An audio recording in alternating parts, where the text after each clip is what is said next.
नमस्कार, मैं हूं विद्यासागर। स्वागत है आप सभी का देवभूमि में। तो मुख्यमंत्री पुष्कर सिंह धामी का सराहनीय कदम देखने को मिल रहा है। अस्पतालों में भर्ती सर्पदंश पीड़ित की सीएम ने मदद की है।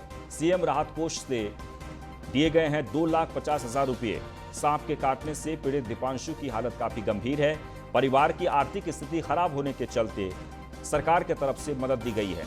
सीएम ने किडनी पीड़ितों के लिए भी दी थी 5 लाख की स्वीकृति और ये एक बहुत ही सराहनीय कदम है मुख्यमंत्री पुष्कर सिंह धामी का। एक बार आपको फिर से बता दें कि उत्तराखंड से खबर है, जहां सीएम ने किडनी पीड़ितों के लिए 5 लाख रुपए की पहले ही स्वीकृति दी थी, लेकिन अब सर्पदंश पीड़ित जो एक शख्स अस्पताल में जिंदगी और मौत के बीच जूझ रहा है, आर्थिक स्थिति काफी खराब है और ऐसे में परिवार को 2,50,000 रुपये मदद देने का स्वीकृति प्रदान की गई है मुख्यमंत्री की तरफ से, मुख्यमंत्री राहत कोष से।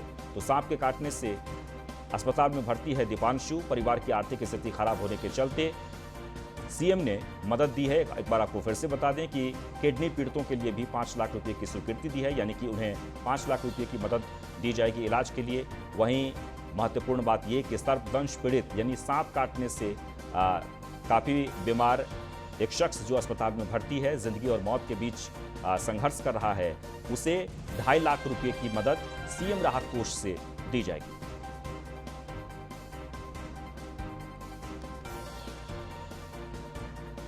तो उत्तराखंड के मुख्यमंत्री पुष्कर सिंह धामी का सराहनीय कदम, अस्पताल में भर्ती सर्पदंश पीड़ित की सीएम ने मदद की है। सीएम राहत कोष से 2,50,000 रुपये दिए गए हैं। सांप के काटने से पीड़ित दीपांशु की हालत काफी गंभीर बताई जा रही है। परिवार की आर्थिक स्थिति खराब होने के चलते सीएम की तरफ से ये मदद दी गई है। सीएम ने इससे पहले किडनी पीड़ितों के लिए भी 5 लाख रुपए की स्वीकृति दी थी इलाज के लिए।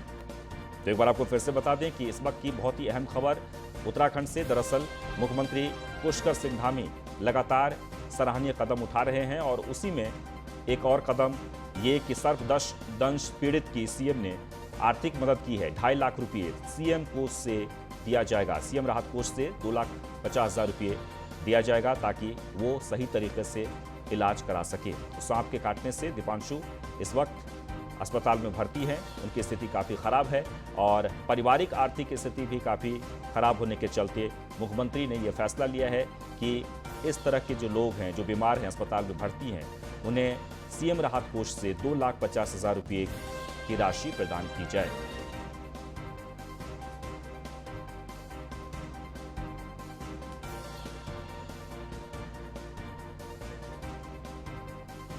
तो मुख्यमंत्री पुष्कर सिंह धामी की मानवीय पहले किडनी रोगी को 5 लाख और अब अस्पताल में भर्ती सर्पदंश से पीड़ित दीपांशु को 2,50,000 रुपये की सहायता राशि चिकित्सालय को प्रेषित करने के निर्देश दिए हैं।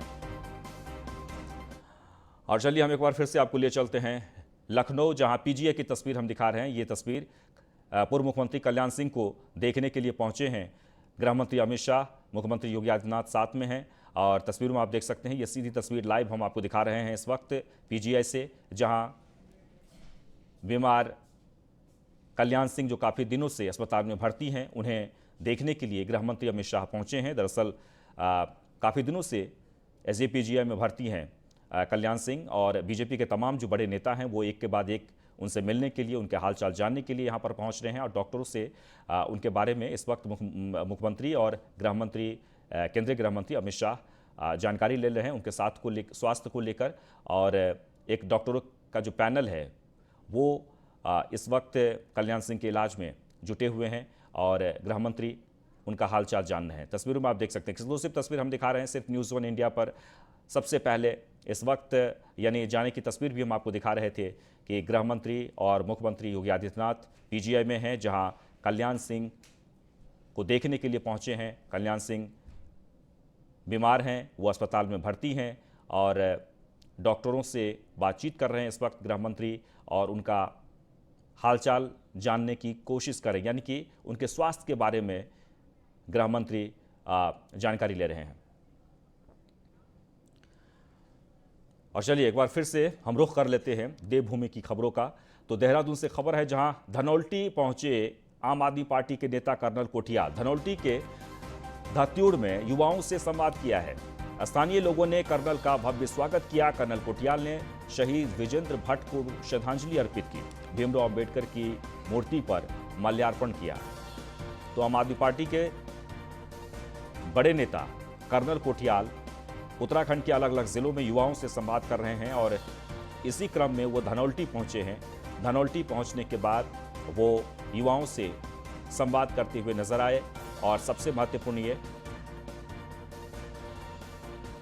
और सुदीप जैन जुड़ गए इस वक्त हमारे साथ। सुदीप, लगातार कर्नल कोटियाल का दौरा जारी है, आज क्या क्या कार्यक्रम है?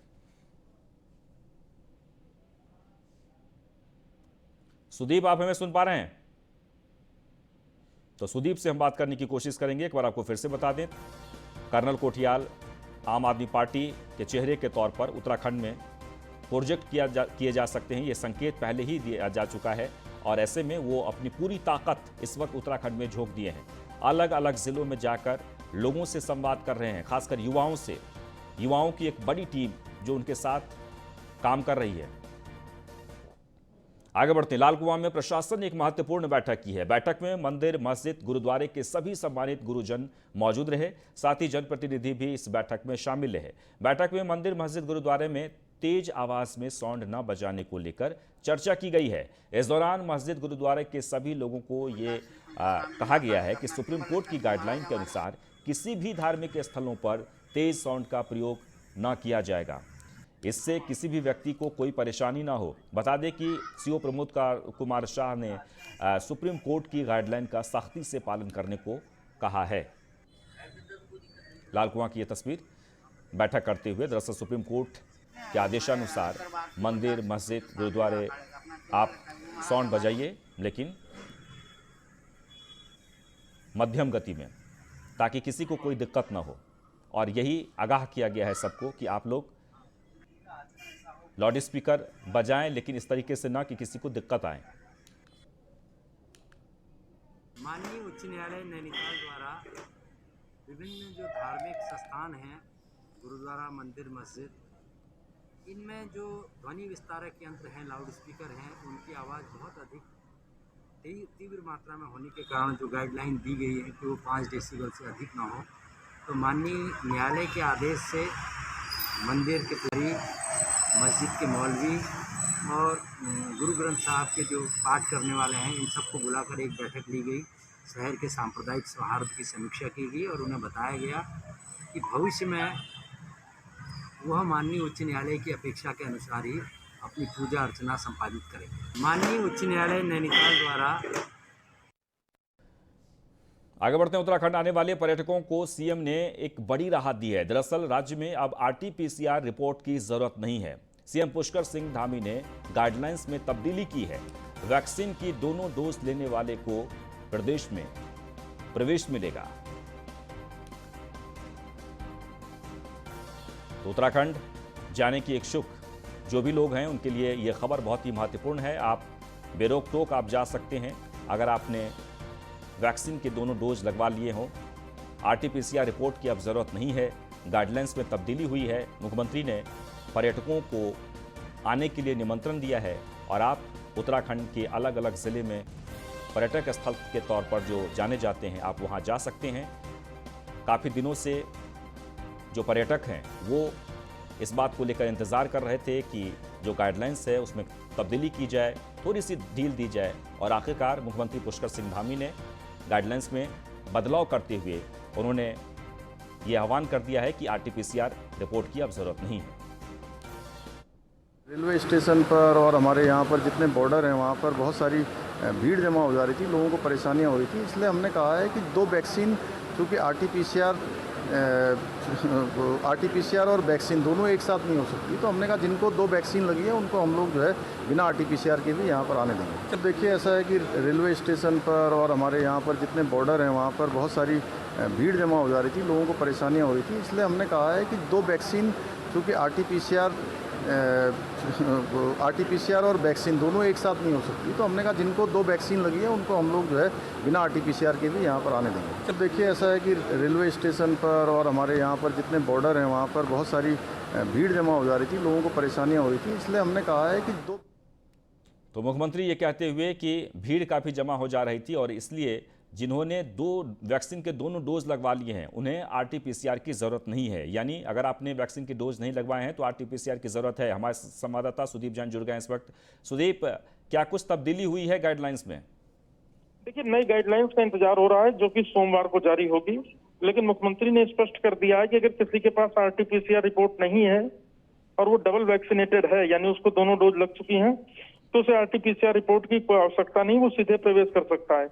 इसके आशय दो हैं, एक तो मुख्यमंत्री चाहते हैं व्यवस्था बने, दूसरा वैक्सीनेशन के प्रति भी लोगों की जागरूकता और बढ़े, वैक्सीनेशन अभियान में और तेजी आए। तो इस बात के दो मायने हैं। इससे निश्चित तौर पर जो बॉर्डर पर जाम जैसी स्थिति हो रही थी उसमें कुछ राहत मिलेगी। जी, तो क्या इस बदलाव के बाद लोगों का आकर्षण बढ़ा है, लोग आ रहे हैं? जी देखिए, उत्तराखंड में तो पर्यटकों का लगातार आना जारी है, पर बीते दिनों जो भारी बारिश हुई इसके बाद गिरावट हुई है और थोड़ा कुछ दिनों पूर्व जो सरकार ने सख्ती की थी उसके असर भी है कि कुछ कम हुए, लेकिन उत्तराखंड में पर्यटक लगातार जारी हैं। कांवड़ यात्रा पर बैन होने के बावजूद भी लोग पहुंच रहे थे, क्योंकि वो बैन है यात्रा, लिहाजा सरकार ने ये कहा था कि टूरिज्म के लिए गेट खुले हुए हैं, दरवाजे खुले हैं, कांवड़ को अलाउ नहीं करेंगे। तो टूरिस्ट आ रहे हैं सरकार की नीतियों के अनुसार और राज्य को इसका आर्थिक रूप से फायदा भी मिल रहा है। डबल वैक्सीनेशन से फायदा ये होगा कि लोग खुद भी जागरूक होंगे वैक्सीनेशन के लिए। चलिए, बहुत बहुत शुक्रिया। तो कोरोना के चलते इस बार भी उत्तराखंड सरकार ने कांवड़ यात्रा पूरी तरह से रद्द कर दी है। उत्तराखंड के सभी प्रवेश द्वार पर भारी पुलिस बल को तैनात कर दिया गया है ताकि कोई भी कांवड़ यात्री हरिद्वार का रुख न कर सके। कांवड़ियों के लिए उत्तराखंड में पूरी तरीके से प्रवेश निषेध है। बता दें कि हरिद्वार प्रशासन ने नारसन बॉर्डर पर गंगाजल की व्यवस्था भी की हुई है, जिससे कि अगर कोई कांवड़िया जल लेने के लिए आ रहा है तो उसे निराश ना होना पड़े और बॉर्डर पर ही गंगाजल लेकर वापस उसे भेजा जा रहा है।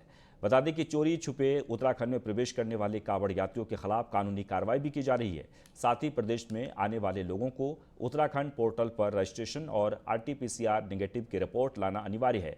वहीं पुलिस प्रशासन लगातार अपील कर रही है कि कोई भी कांवड़िया उत्तराखंड में प्रवेश न करें।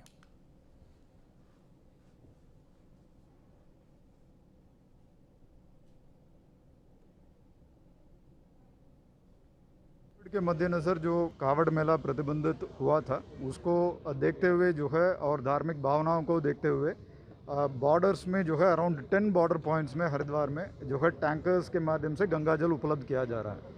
और कुछ जो बॉर्डरिंग डिस्ट्रिक्ट्स है यूपी और हरियाणा में, वहाँ पे भी जो है अराउंड 7 डिस्ट्रिक्ट्स में जो है हम गंगाजल उपलब्ध कर रहे हैं। वहाँ पे भी जो है वो प्राप्त कर सकते हैं। इनकेस अगर वहाँ ना प्राप्त हो करके यहाँ अगर बॉर्डर तक पहुँच गए, उनके लिए जो है यहाँ किया हुआ है। इसके बावजूद भी अगर कोई अंदर आ जाते हैं उनको क्वारंटीन करने का भी फैसिलिटीज रखा हुआ है। तो कांवड़ियों की देवभूमि में एंट्री नहीं है। सभी को सख्त निर्देश दिए गए हैं कि कोरोना के मद्देनज़र इस बार भी कांवड़ यात्रा स्थगित है और ऐसे में आप बिना आरटीपीसीआर रिपोर्ट के देवभूमि के अंदर प्रवेश नहीं कर सकते हैं। हालांकि जो लोग जो कांवड़िया गंगाजल भरने के लिए पहुंच रहे हैं उन्हें निराश नहीं होना पड़ रहा है, क्योंकि बॉर्डर पर गंगाजल की व्यवस्था भी कर दी गई है। सुनील पटेल जुड़ गए इस वक्त हमारे साथ। सुनील, सरकार की तरफ से काफ़ी सख्ती बढ़ती जा रही है कांवड़िया को लेकर। कांवड़िया गंगाजल भरने के लिए हरिद्वार पहुंचते हैं या फिर कई अलग अलग जगहों पर, क्या वहां पर वो तस्वीरें आपको दिखाई दे रही है? लोग वहां पर आ रहे हैं? देखिए, बिल्कुल आपको बताऊं, जिस तरीके से कोरोना की तीसरी लहर को देखते हुए इस बार कांवड़ यात्रा को इस बार भी रद्द कर दिया गया है। क्योंकि कुंभ मेला जब हुआ था तो उसके बाद जो कोरोना के मामले तो लगातार बढ़ते जाते हैं, उसको देखते हुए उसके मद्देनजर सरकार ने एक फैसला लिया था कि जो कांवड़ यात्रा है उसको रद्द किया जाए और जो कांवड़िए अन्य प्रदेशों से जो आ रहे हैं गंगाजल भरने के लिए, उनको उत्तराखंड में प्रवेश न करके जो उत्तराखंड के बॉर्डर हैं सभी बॉर्डरों पर जो है गंगाजल के टैंकर खड़े किए गए हैं, जहाँ पर जो कांवड़ी आ जाते हैं तो वहां से वो गंगाजल भरकर अपने गंतव्य को रवाना हो रहे हैं। वहीं जो जिलाधिकारी है वो मौके का जो है मुआयना कर रहे हैं। उन्होंने बताया है कि जिस तरह से कांवड़ी आ रहे हैं कि कुछ लोगों को जानकारी नहीं मिल पा रही है कि उत्तराखंड में प्रवेश वर्जित है, लेकिन उसी को देखते हुए जो कांवड़ी आते हैं उनको वहीं से गंगाजल भरकर वापस भेजा जा रहा है। जी, क्या जैसे कि पहले से गाइडलाइंस बनाए गए हैं कि अगर चोरी छिपे आप कांवड़िया पहुंचते हैं तो उन पर कार्रवाई है, इस तरह का कोई मामला सामने आया है? जी बिल्कुल, आपको बता दो, अभी कुछ दिन पूर्व मामला है कि नारसन बॉर्डर जो पड़ता है दिल्ली हरिद्वार हाईवे वाला जो नारसन बॉर्डर है, वहां पर 12 कांवड़ियों को ऐसे पकड़ा गया था। उनके खिलाफ भी जो है कानूनी कार्रवाई की गई थी। अभी कुछ लगभग 20 कांवड़ी जो चोरी छिपे जो उत्तराखंड के अंदर प्रवेश कर गए थे, जिनको भगवानपुर टोल प्लाजा में पकड़ा गया है, उनके खिलाफ भी जो है कानूनी कार्रवाई की गई है। और जिस तरह से अगर ऐसे भी आगे भी कावड़ी आते हैं उनके खिलाफ भी कानून जो सख्त है वो किए गए हैं। और जो पुलिस है, पुलिस प्रशासन है, वो लगातार जो है सुचारू रूप से जो चारों तरफ फैला हुआ है और उनको जो भी कावड़ी ऐसे घुसते हैं, जो चोरी छिपे आते हैं, उनके खिलाफ कार्रवाई करने के लिए जी दिए हैं। जी सुनील, तस्वीरों में हम देख पा रहे हैं टैंकर भी लगा हुआ है। क्या गंगाजल की पर्याप्त व्यवस्था है बॉर्डर पर? जी बिल्कुल बताना चाहूंगा, जो टैंकर लगे हैं उनमें से सभी पर्याप्त मात्रा में जो वहाँ पर गंगा जल भरा हुआ है। जो टैंकर खाली होते हैं उनको तुरंत हरिद्वार भेजा जा रहा है। हर की पौड़ी से उनमें गंगा जल दोबारा भरकर फिर जो है उनको बॉर्डर तक भेजा जा रहा है। बॉर्डर से फिर जो कावड़ी आ रहे हैं वो गंगा जल लेकर के अपने गंतव्य को जा रहे हैं। जी चलिए, बहुत बहुत शुक्रिया। आगे बढ़ते हैं। चिकित्सा के क्षेत्र में ओबीसी को 27% आरक्षण देने पर राज्यसभा सांसद नरेश बंसल ने पीएम मोदी का धन्यवाद किया है। बीजेपी ओबीसी मोर्चे की प्रेस वार्ता में नरेश बंसल ने कहा कि ओबीसी वर्ग को आरक्षण दिया जाना सबका साथ, सबका विकास और सबका विश्वास का परिचायक है। पीएम मोदी ने दलितों, महिलाओं, किसानों और जवानों के लिए काम कर रहे हैं। पिछड़ा वर्ग को संवैधानिक दर्जा दिया गया है। ये प्रेस कॉन्फ्रेंस में उन्होंने, नरेश बंसल ने ये बातें कही।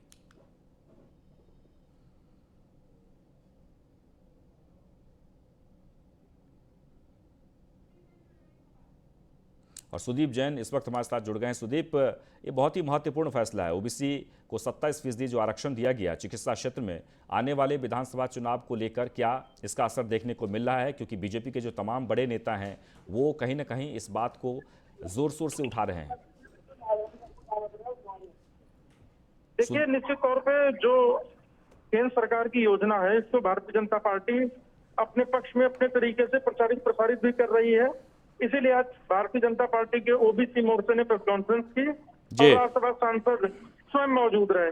तो ये बताता है कि यदि किसी को फायदा हो रहा है तो पार्टी इसमें अपना भी फायदा देख रही है। लेकिन देखना महत्वपूर्ण ये होगा कि ये फैसला तो महत्वपूर्ण है, ये वोटों में कितना तब्दील करा पाती है भाजपा अपने पक्ष में। जी चलिए, बहुत बहुत शुक्रिया।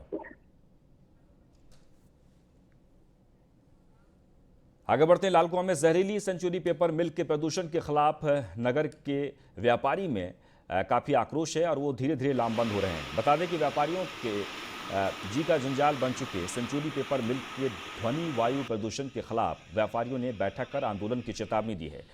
तेज़ आवाज़ को लेकर सुनवाई न होने पर लोगों में काफ़ी आक्रोश है, जिनके साथ अब स्थानीय व्यापारियों ने भी मोर्चा खोल दिया है। वहीं वरिष्ठ व्यापारी इफ्तिकार अहमद का कहना है कि ध्वनि, वायु एवं जल प्रदूषण से क्षेत्रवासी काफ़ी परेशान हैं। मामले में उनकी तरफ से बैठक की गई है जिसमें आगे की रणनीति बनाई गई है। उन्होंने चेतावनी देते हुए कहा है कि अगर सेंचुरी पेपर मिल के जहरीले प्रदूषण से निजात नहीं मिली तो व्यापारी सड़कों पर उतरने को मजबूर हो जाएंगे, जिसकी जिम्मेदारी शासन प्रशासन की होगी।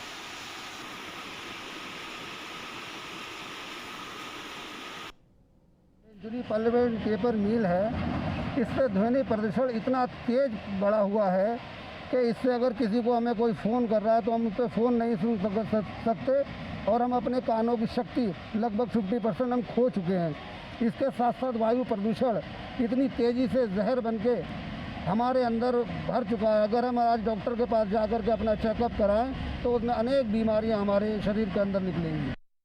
क्या कहते हैं, हाल ये है, आप ये मान के चलिए कान से तो 70% आज सुन ही नहीं रहा है। इतनी कान से प्रॉब्लम हो रही है हमें। हम लगा लीजिए कोई हमें कहीं से आवाज़ मारता है, हमें आवाज़ ही नहीं आती है। कई बार हम बाइक से इधर से निकलते हैं, ये इसकी इतनी तेज़ स्पीड से आवाज़ आती है, हमें सामने वाली गाड़ी का भी हॉर्न सुनाई नहीं देता है। ये मान लीजिए बहुत ही ज़्यादा दिक्कतों का सामना करना पड़ रहा है इस सेंचुरी पेपर मिल की वजह से। ये शॉर्ट जो है इसका ये बंद करा दीजिए आप इस तरीके से। ये बैठक जो है क्या कहते हैं इसी ही लिए हुई है कि ये जो आवाज़ आती है इससे हमें निजात पाई जाए। और ये जो इतनी गंदगी, इतनी बदबू फैक्ट्री आ रही है, नालों पानी बहता आ रहा है, इतने लोग परेशान हैं, बहुत ही ज़्यादा परेशान है लोग।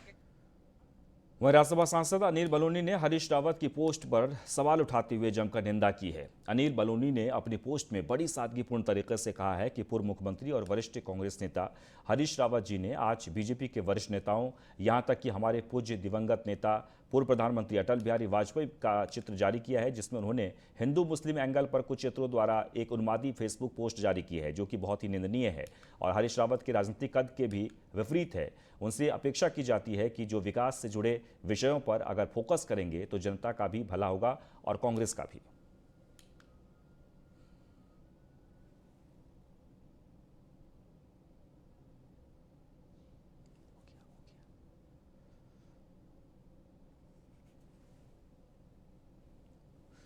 तो एक बार आपको फिर से बता दें कि राज्यसभा सांसद अनिल बलूनी ने हरीश रावत की पोस्ट पर सवाल उठाते हुए जमकर निंदा की है। आगे बढ़ते हैं। रुड़की के किशनपुर गांव में 4 बच्चे फूड पॉइजनिंग के शिकार हो गए हैं, जिनकी हालत बिगड़ने पर पड़ोसियों ने उन्हें सिविल अस्पताल में भर्ती कराया, जहां चारों बच्चों का इलाज किया जा रहा है। फिलहाल सभी बच्चे खतरे से बाहर हैं। बताया जा रहा है कि पड़ोस की दुकान से बच्चों ने चीनी मंगाई थी, जिसकी उन्होंने चाय बनाकर पी और कुछ समय बाद पेट में जलन और उल्टी की शिकायत के बाद बच्चे बदहवास हो गए। डॉक्टरों का कहना है कि 4 बच्चों को अस्पताल लाया गया, यानी चारों बच्चों को जब अस्पताल लाया गया तो फिर उनकी जो ट्रीटमेंट है वो हमने शुरू की और उसमें जो शिकायत बताई गई थी, हमारी तरफ से चीनी भी मंगवा ली गई, जिसको जांच के लिए भेजा जा रहा है। वहीं बच्चों का इलाज अभी चल रहा है। सभी की हालत अब खतरे से बाहर है। ये हमारे पास 4 बच्चे आए हैं, 2:15 पर आए हैं लगभग। तो ये अपनी कंप्लेंट लेके आए हैं कि इन्होंने चाय पी है, उसके बाद इनकी तबीयत ख़राब हुई है। किसी को चक्कर आ रहे हैं, किसी को पेट में जलन हो रही है, किसी का उल्टी आ रही है। इस तरह की कंप्लेंट लेके आए हैं। इनका हमने उपचार कर दिया है। सभी के वाइटल्स जो हैं नॉर्मल हैं। अभी सारे पेशेंट स्टेबल हैं। सारे पेशेंट वार्ड में लेटे हुए हैं, जिसमें से एक बच्ची थोड़ा ज़्यादा दिक्कत दे रही। और इसी के साथ इस बुलेटिन में बस इतना ही, लेकिन आप बने रहें न्यूज़ 1 इंडिया के साथ। नमस्कार।